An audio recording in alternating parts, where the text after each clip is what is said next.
Okay. So, what are some concrete ways that how do we develop and practice metta in our daily lives? How do we make it our livelihoods? First thing is the precepts. This first thing I have a list of things, and the first thing I want to talk about is the precepts. Buddha calls the precepts 5 faultless gifts to the world. These are gifts that are ancient, that nobody can argue with, and they give a gift of fearlessness to those around you. Think about people that you know. Think about people in your life. There's somebody who you know that they're not going to try to kill you. They're not going to try to harm you in some way. They're not going to try to steal from you, lie to you. They're trustworthy people. What does that give you? It gives you a gift of fearlessness. You have to worry about this person, these things, but you don't have to worry about this person, right? That's at least one person that you don't have to worry about. Right? So when you practice these precepts in your daily life, people know this, people see it, people understand this is a person I can trust. And you give that gift of fearlessness to others. And the Buddha also says that you partake in a part of that as well. When you give that gift to others, you get part of that back from other people. It's part of the benefits of metta, which I'm not going to go into. Hopefully Bhante Sila will go into that yesterday, where you're dear to human beings, as Bhante Panyaratana said, dear to non-human beings. Think about good people in your life. People that you want to, that do good things. They are a rare gift, and so you want to help them and support them. Why? Because they've given you this gift, and you want to give them back that gift. So practicing these precepts is important in that regard. Practicing patience. The Buddha says that patient endurance is the best meditation. Patience is important. Patience is hard. Somebody comes up to us at work or whatever, and we're busy and we don't want to hear it, we don't want to deal with it. And what would we normally do? We're like, okay, how do I get this person away from me without being too mean and all these kind of things? Practice patience. When you're on a long line, and maybe at food place, food shopping. Wow. Well, anyway, so you're on a long line, right? And somebody has a ton of food, and all of a sudden they come out, and there's like 30 or 40 different coupons, and you're like, oh my God, I gotta do this, I gotta do that. That's a lesson. That's teaching you how to practice patience. Don't let these experiences go by. Use these experiences to practice. That's when you practice patience. Develop that patience. Patience is important because patience allows us to develop that mindfulness, and that allows us to make sure that our mind doesn't get on these roller coasters of ill will and anger. We want to be able to have the time to make a choice instead of going with the flow. Developing equanimity in hard situations, knowing when you've done enough, knowing when you're hurting yourself and continuing on trying to do something further. There's times when you have to know, okay, to protect myself, I have to step away from this. I have to get away from this. I have to do something else. That's equanimity, right? You can detach yourself from that situation. Before you speak, before you go up to somebody, give them metta. Practice metta, right? Or think how you want to say something in a way that's going to be beneficial to yourself and to that other person. Practice metta before you speak. In every interaction that you do, practice metta. When you're going around, you can practice it. That metta practice that I taught you today, exalted release of mind, it's very easy to do when you're just doing anything. When you're just walking around, boom, your sphere is going out and you're just pervading metta, right? It's very easy to do. You don't even have to use words in that regard. It's very easy to just pervade metta. Whenever you have the mindfulness, whenever you remember, okay, now I'm going to pervade metta. Because you'll find when you're pervading metta, when you have a mind of goodwill, things just go a lot easier. Things, normally we're worried about, oh, this is going to happen, and this, we have this a mind of negativity. What I found, even before I was a Buddhist, was that if I continued a mind of positivity, if I had a positive mind, things always went better. Even if it was harder, they would have been worse off if I had a negative mind. So there's no situation where where having metta is bad, right? You want to, if you have that a mindset of goodwill for everybody, you have everybody's best interest at heart, including yourself. That's why we're not losing ourselves in others. We are remembering ourselves, all of us, ourselves. We are part of everybody. So never forget yourself. And learning how to de-escalate a situation instead of escalating a situation. I went over a little bit about this. Or if there's a situation, somebody's angry, somebody's annoyed, somebody doesn't have any patience, right? And you're there, right? What happens normally? Maybe they're not angry at you, maybe they're just angry at something. You get drawn in some way or another, right? Or maybe they're pissed off and they come home and they yell at you, right? And what do? You yell right back. And then it just gets worse and worse and worse and worse. You're escalating a situation. And so this is not easy to de-escalate a situation. This is where it requires mindfulness and goodwill to, when you're confronted with somebody who's so full, somebody who's on that roller coaster, and you're not going to be able to just slap them and end the roller coaster. That's not going to work. They're on that roller coaster. You don't want to get on with them. How do you de-escalate the situation? That takes skill. That takes practice. That's not easy. But one of those ways that you can do it is by controlling yourself, keeping a mind of metta. And you practice that in this situation. It's not something that you're going to go out tomorrow and do. You have to practice this. Allowing, giving a pause. If somebody's really, really angry or really going on a tangent, what I found is that if you just don't say anything, if you just allow silence to happen, that actually gives them then they start to realize what they're doing, and then it starts to de-escalate. Slowly, slowly, slowly. So it's important in that regard. You don't want to escalate a situation, because that is making things worse for yourself, and it's making things worse for the people involved.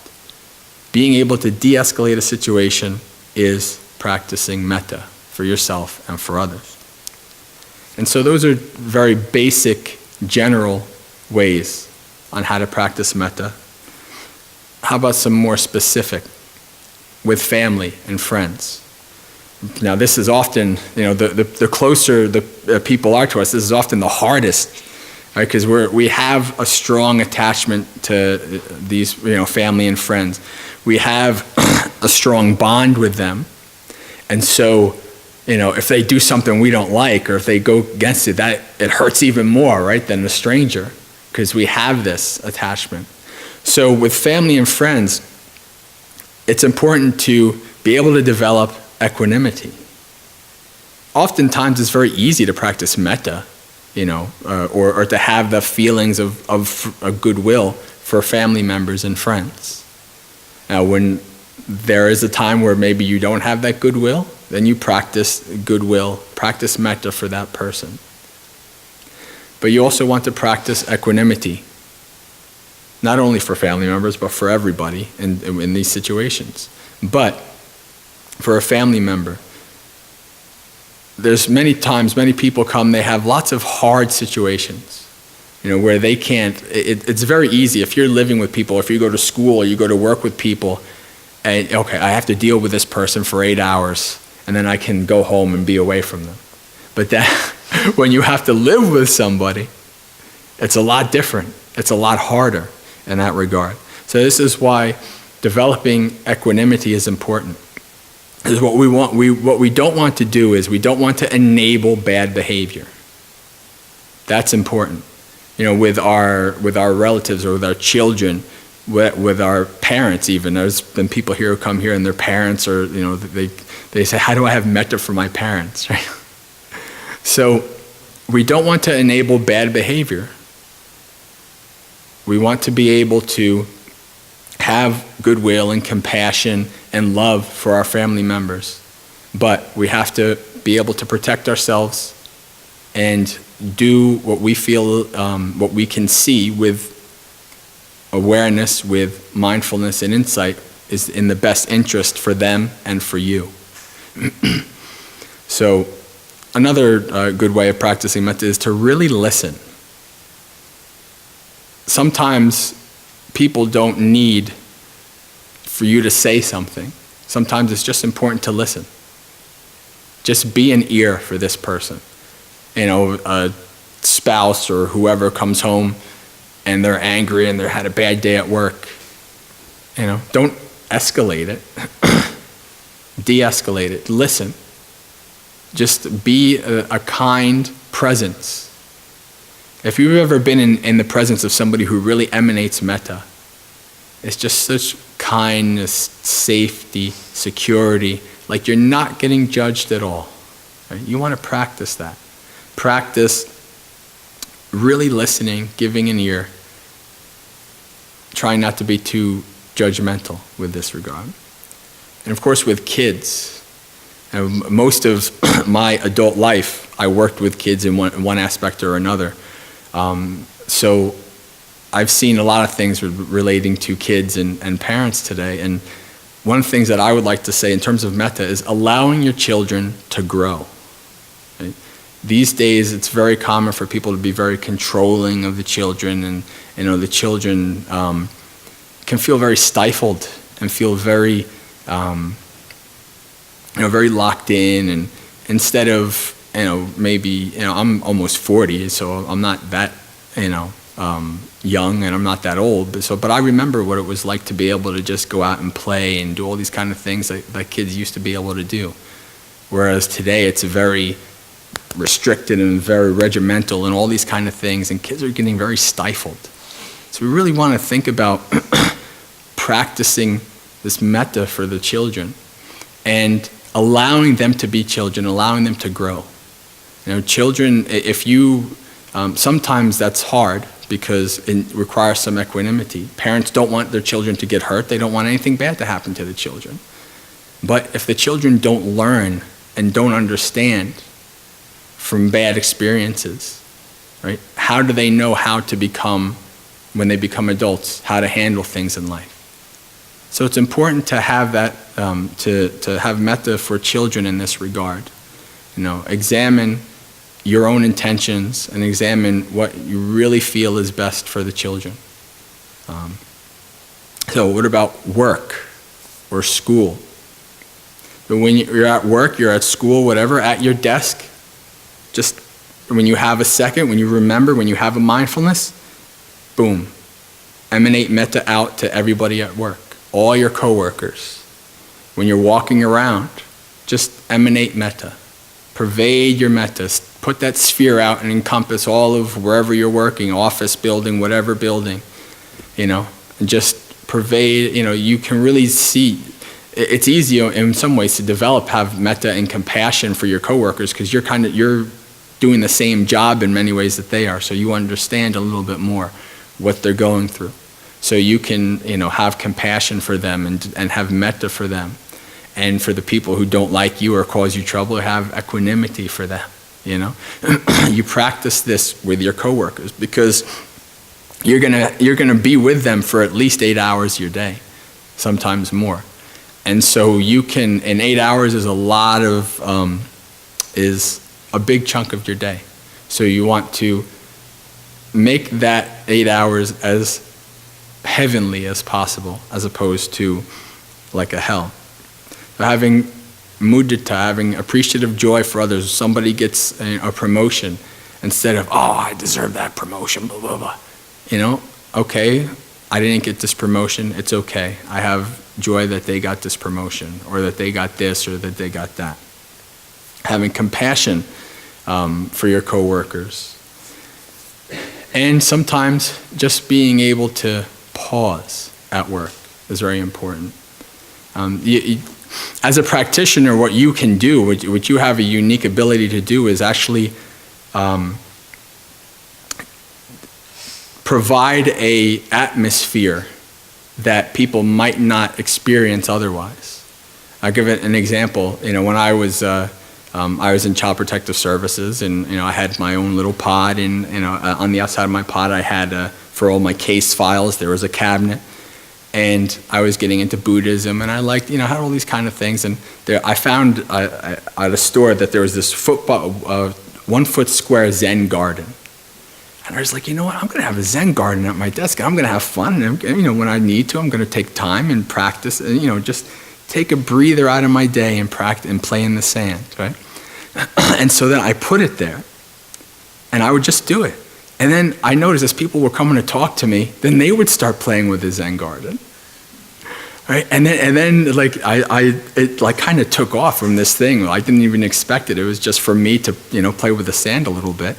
And so then I started getting all these little, if you're online at Barnes & Noble, they have these little box things, little, trinkets and things. So I developed this little section where people can just come and just de-stress, play with the sand. And I would use it, and then some people would just come and they would just use it, right?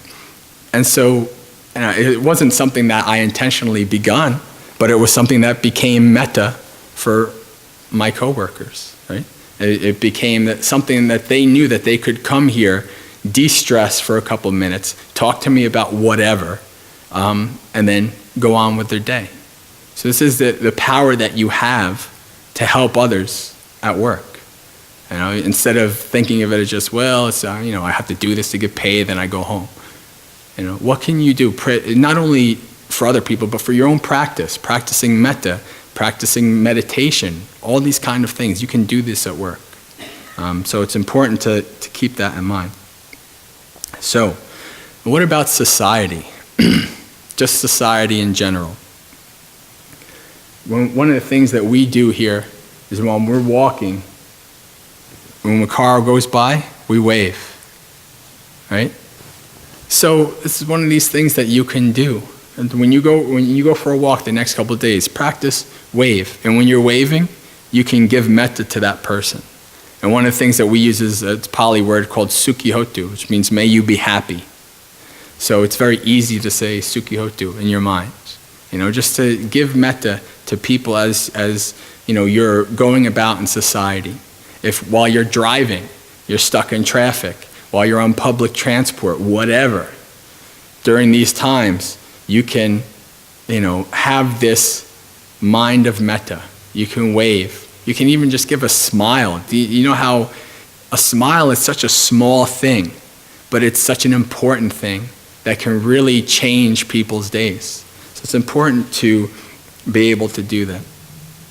Now, a couple of months ago, I did a metta retreat in New York City, and this woman came up to me during the retreat, and she's like, oh, I can't do this metta thing. It's tough.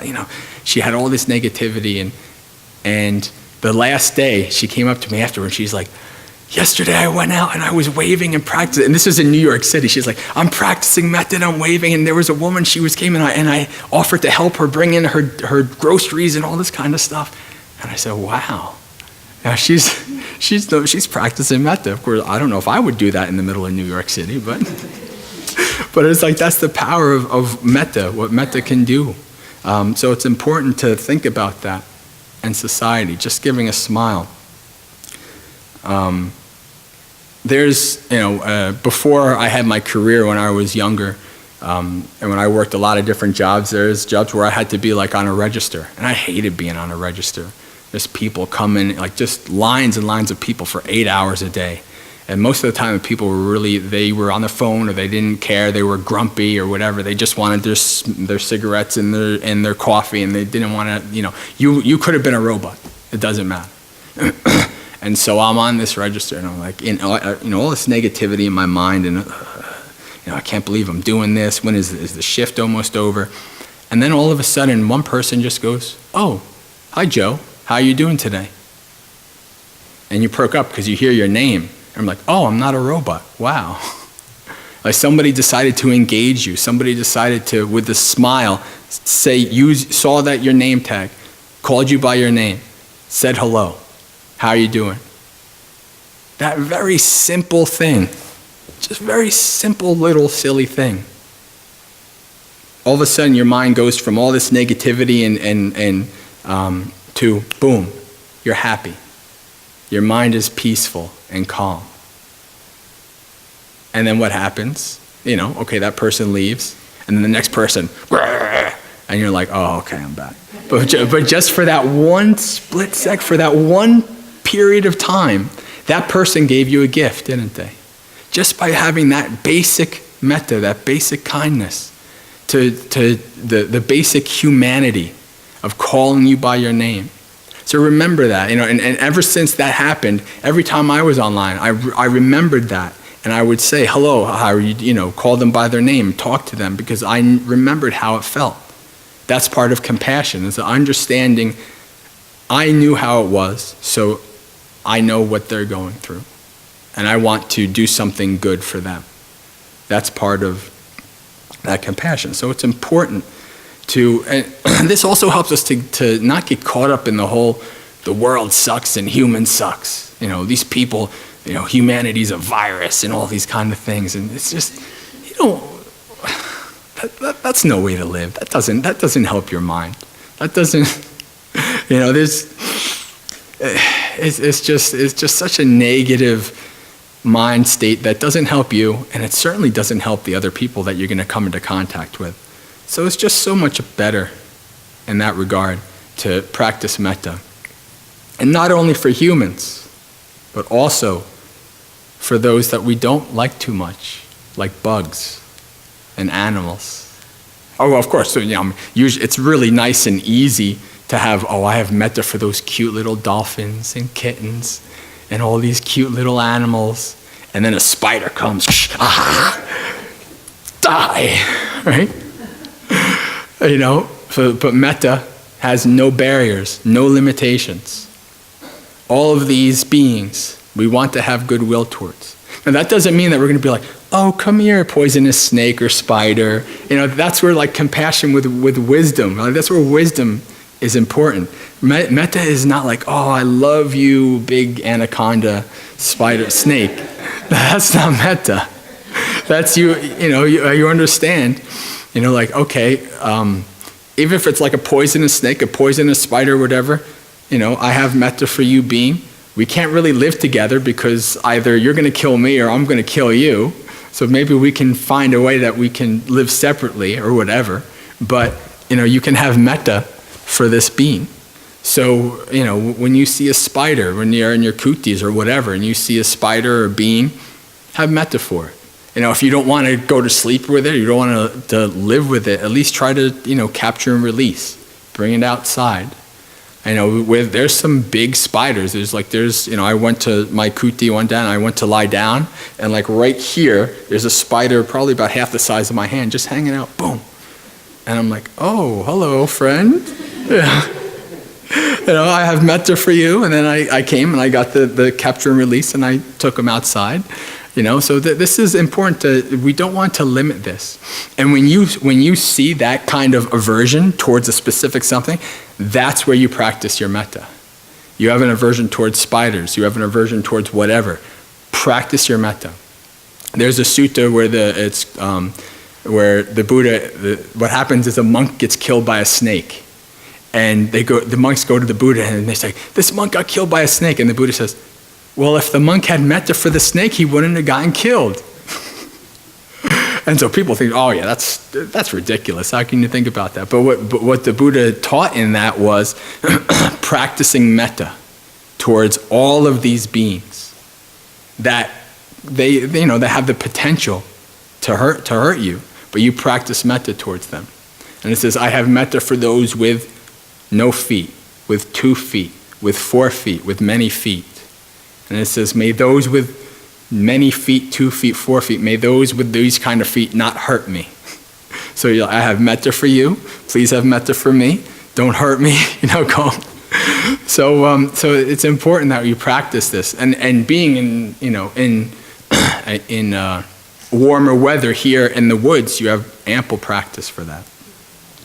So it's also good to practice with situations and experiences. Metta is not just for living beings, right? Why? Because we're dealing with ill will in our mind. We can have ill will towards experiences. We can have ill will towards inanimate objects.